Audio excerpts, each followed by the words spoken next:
Hello guys, welcome to day 20. ఈరోజు వచ్చేసి date June 20. ఈరోజు నా NTPC ఎగ్జామ్ రాజమండ్రిలో ఫస్ట్ షిఫ్ట్. ఎగ్జామ్ బాగానే రాశాను, సాటిస్ఫైడ్. కాకపోతే జర్నీ ఉదయాన్నే 4కి లేచి వందే భారత్ ఎక్కాల్సి వచ్చింది.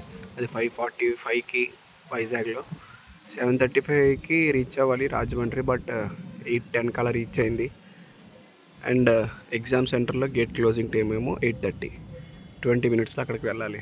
లాస్ట్ 2 మినిట్స్ ఉన్నప్పుడు మేము వెళ్ళాం, బతికిపోయా. రిటర్న్ వచ్చేటప్పుడు కూడా షాలిమర్ ఎక్స్ప్రెస్ లేట్లో ఉండడం వల్ల ఆ షాలిమర్ ఎక్స్ప్రెస్కి అందాం. జనరల్లో సీట్లు దొరికాయి. వీఆర్ గ్లాడ్ సీట్స్ దొరికినందుకు. కాకపోతే మేము ఎక్స్పెక్ట్ చేసింది జన్మభూమి. అయితే ఈరోజు ఫుల్ అలసిపోయినా కూడా అంత స్టెప్స్ ఏం లేవు ఎగ్జామ్ ప్రొసీజర్లో. సో ఇంటికి వచ్చాక ఈవినింగ్ మాత్రం వాకింగ్ కంప్లీట్ చేశాను. 10,000 కరెక్ట్గా స్టెప్స్ వేసినట్టు బండి ఎక్కి ఇంటికి వచ్చేసాను. నేను చాలా టైర్డ్ ఉన్నాను. మన ప్రాసెస్ అయితే ఆపకూడదని, ఎలాగో డైట్ పర్ఫెక్ట్గా లేదు, వాకింగ్ ఏదో సరిగ్గా చేద్దామని చేస్తున్నాను. Okay guys, bye.